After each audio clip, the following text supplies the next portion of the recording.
네, 오늘은 사무엘상 18장 6절에서 16절까지 말씀으로 타인의식이라는 제목으로 하나님 말씀 나누겠습니다. 거기다 추가로 한다면 가로 열고 질투 이렇게 가로 닫고 이걸 하나 더 추가하면 좋을 것 같아요. 이제 다윗이 골리앗을 쓰러뜨리면서 블레셋의 사기가 완전히 땅바닥에 떨어지고 그리고 블레셋 군대들이 도망하기 시작을 하죠.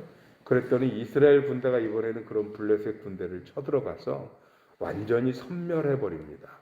역대급의 승리를 거두게 돼요.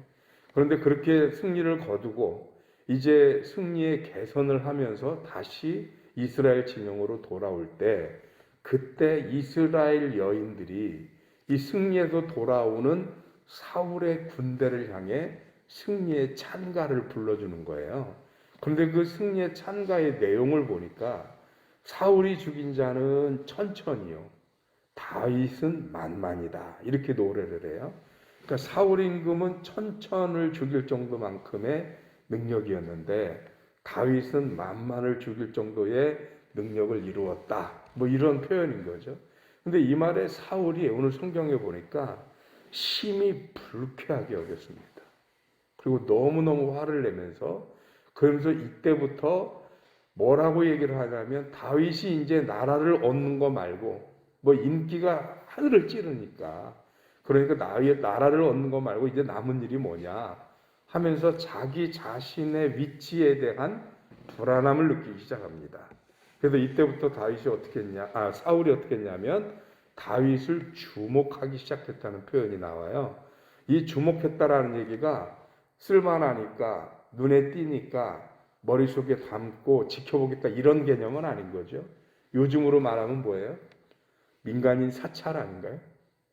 이게 그 유명한 요놈이 앞으로 어떡하나 무슨 혹시 역모라도 꾸미지 않을까 뭐 이런 의미를 가지고 사람을 시켜서 관찰하기 시작했다 이렇게 표현을 해도 과언은 아닐 것 같습니다. 결국은 뭐냐 하면 백성들이 임금인 자기 자신이 아니고 임금도 아닌 다윗에게 더 많은 관심을 갖는 걸 보고 타인이 의식된 거예요. 백성들이 의식이 됐습니다. 그러면서 이때부터 질투를 하기 시작을 하는 겁니다. 근데 결국은 이 질투가 어디까지 가느냐? 다윗을 죽이려고 하는 데까지 이르게 되고 그리고 그 질투가 결국은 패망하는 데까지 이르게 되거든요. 우리 굉장히 요즘 젊은 친구들한테 유행하는 말이 있어요. 부러우면 지는 거다. 그런데 부러우면 지는 거에 불과한데 질투하면 망하는 겁니다. 왜냐하면 질투는 범죄에 이르게 하는 첫걸음이에요. 그래서 이 질투가 나중엔 질투로 끝나지 않고 어떻게 되죠? 그 질투씨 때문에 사람을 공격하게 되고 회방하게 되고 죄를 짓게 되고 그리고는 그 죄 때문에 망하게 되는 원인이 되기 때문입니다. 그렇다면 사람들은 왜 질투를 하는 것일까? 오늘 성경에 보니까 사울의 질투에는 그 단계가 있어요. 그 첫 번째가 뭐냐? 자존감이 떨어지면 나 자신한테 자신이 없으면 다른 사람을 질투하기 마련이다 라는 것입니다. 오늘 성경에 보면 본문 말씀 12절 우리 같이 한번 보겠습니다. 여호와께서 사울을 떠나 다윗과 함께 계심으로 사울이 그를 두려워한지라. 하나님이 자기에게서 떠났어요. 그러니까 하나님이 떠나고 그 하나님이 다윗에게 가면서 사울이 자기와 하나님과 함께하는 사람이었다라는 이 자존감이 떨어졌어요. 나는 하나님으로부터 버림받은 사람, 하나님이 내게서 떠난 사람, 이 부분이 자존감이 무너져 버리니까 나한테 자신이 없는 사람은 다른 사람을 불편하게 하기 마련입니다. 많은 경우에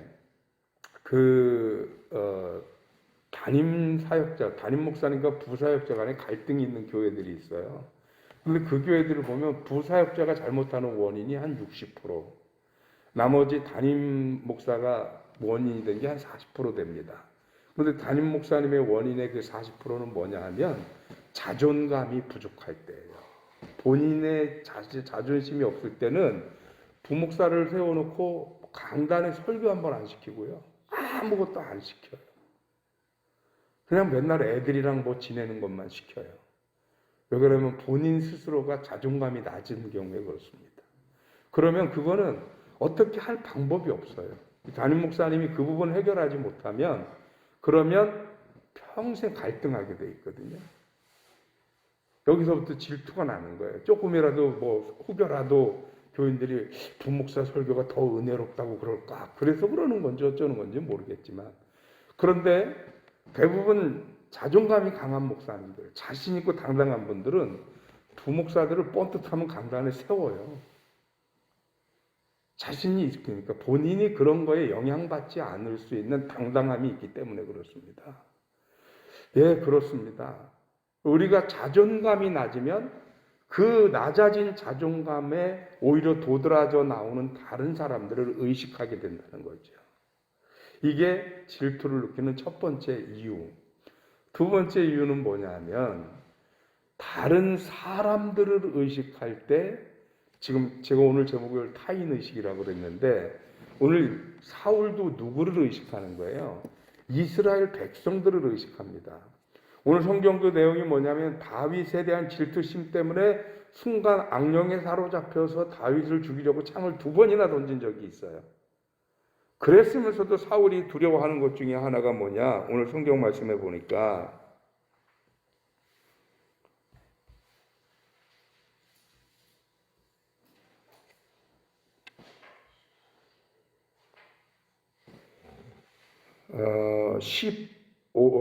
15절입니다. 15절, 16절.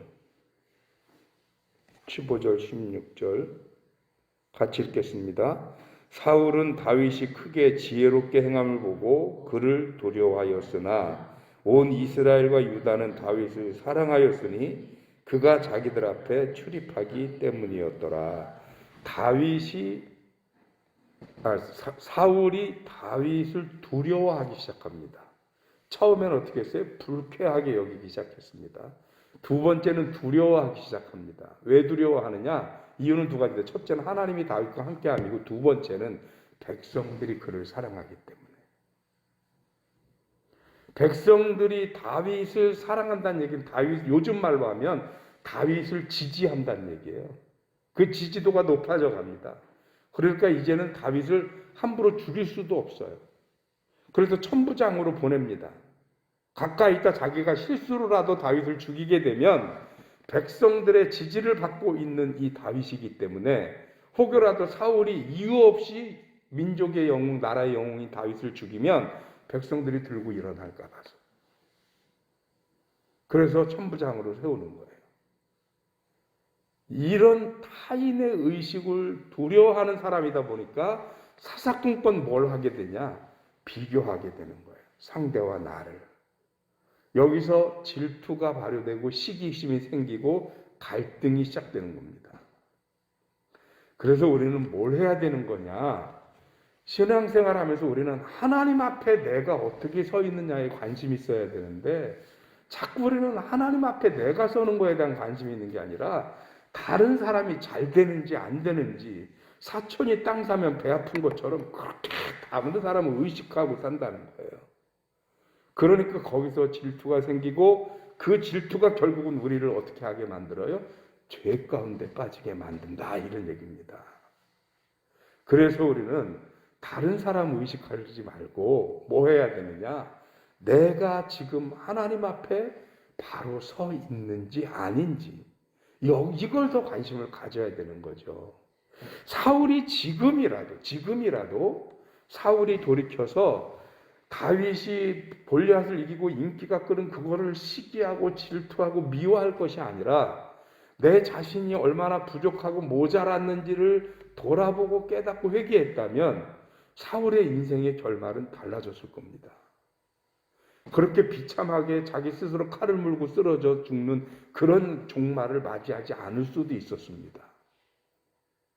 물론 우리의 상상이기는 하지만, 그런데 사울은 그런 자기를 돌아보고 자기를 세우는 모습에 관심이 있는 게 아니라 백성들이 나를 어떻게 보는지, 백성들이 다윗을 어떻게 생각하는지, 백성들이 우리를 어떻게 비교하는지 자꾸 타인을 의식해, 남을 의식하다 보니까 자기 스스로의 자존감은 점점 낮아지고요. 하나님과의 관계에는 점점 멀어지고요. 백성들에게서 인기도는 점점 떨어지고요. 왕의 자리를 지킬 수 있는 명분이 아무것도 안 남는 거예요. 신앙생활하면서 다른 사람 의식하고 남 의식하고 남 비교하고 이거는 우리들이 망하는 지름길입니다. 신앙생활은 하나님과 나 사이에 1대1의 문제고 1대1의 관계거든요. 그러니까 내가 하나님 앞에 어떻게 섰는지에 관심을 가졌으면 좋겠어요. 참 재밌는 거는 해외 이민살이 하다 보면 이 이민살이가요, 동네처럼 이렇게 리단이 동네처럼 옆집에 숟가락이 몇 개 있는지 다 알아요. 그러다 보니까 굉장히 친하기도 하지만 서로 속속들이 아는 것 때문에 가끔은 교민과 교민들 사이 이런저런 갈등들이 발생이 됩니다. 그런데 그나마 교인들이 좀 나아요. 뭐가 낫냐 하면 교인들은 그래도 이렇게 말씀을 듣고 기도하고 성경 공부하고 제자 훈련을 하고 이러다 보니까 뭔 시간이 있느냐? 자기를 돌아보는 시간이 있어요. 그렇게 막 섞여서 사는 것 같다가도 하나님 앞에 나와서 예배하고 기도할 때에는 적어도 그때만큼은 자기를 본단 말이에요. 그러니까 교인들은 남을 비교하는 시간만큼이나 또는 그보다 많은 시간을 뭘 하게 되냐? 나를 돌아보게 돼요. 그래서 하나님 말씀과 나와 싸우는 이 시간이 점점 늘어나는 만큼 다른 사람과 비교하거나 질투하는 시간이 줄어듭니다. 그러다 보니 갈등의 깊이가 그나마 좀 난 게 교인들이 그나마 낫더라는 거예요. 여러분, 우리가 하나님 앞에 그렇게 신앙생활 하셨으면 좋겠습니다. 다른 사람 비교하고 네가 낫니 내가 낫니 다 아무리 그래봤자 도토리 키재기잖아요. 거기서 조금 나면 뭐 엄청나게 대단한 거고 거기서 못한다고 또 뭐 천하에 죽일 사람도 아니잖아요. 그것 때문에 비교하고 갈등하는 것이 아니라 과연 내가 지금 하나님 앞에 바로 서 있나. 오늘 이거를 먼저 보면서 주님, 오늘 내가 하나님 앞에 바른 사람으로 서게 하여 주옵소서. 그리고 오늘도 말씀대로 살면서 누구 때문에가 아니라 내가 과연 어떻게 서 있는가 하나님 앞에 온전히 세워가는 우리가 되도록 주님 함께하여 주옵소서. 기도하는 저와 여러분들 되시길 주님의 이름으로 축원합니다. 기도하겠습니다. 하나님 고맙습니다. 크신 은혜 주셔서 이 아침 하나님의 귀한 말씀을 통해서 다른 사람을 의식하고 비교하고 시기하고 질투하는 것이 아니라 하나님 앞에서 나를 돌아보고 나를 바로 세우며 주님의 말씀 위에 내 삶을 온전히 쌓아갈 수 있는 귀한 진리의 말씀을 허락하시니 감사드립니다. 오늘 우리들의 신앙도 그렇게 우리를 돌아보는 신앙이 되게 하여 주옵소서. 남을 의식하면서 그때는 질투와 시기와 그리고 온갖 내 마음의 갈등으로 죄를 짓고 망하는 지름길이 될 줄 압니다. 그 길을 벗어나서 하나님 앞에 서는 우리가 되게 하여 주옵소서. 구하옵기는 사랑하는 성도들과 그 가정 지켜주시옵시고 아침 저녁 추워지는 일기 속에 건강 상하지 않게 하여 주시옵시며 병원에 입원해서 치료받고 있는 성도들이 있습니다. 그들을 지켜주셔서 하나님의 치유의 손길로 함께하여 주시옵시고 마음의 고통과 아픔이 있는 이들을 위로하시며 또 어렵고 힘든 이 시대적 상황 속에서 경제적으로 가정적으로 힘들고 어려운 일이 있는 가정들 주님이 돌아보셔서 주님의 축복 주님의 권능으로 온전히 회복시켜 주시옵소서. 오늘도 승리하는 하루 되도록 주님 인도하시길 원하옵고 감사드리며 우리 주님 예수 그리스도 이름으로 기도하옵나이다. 아멘.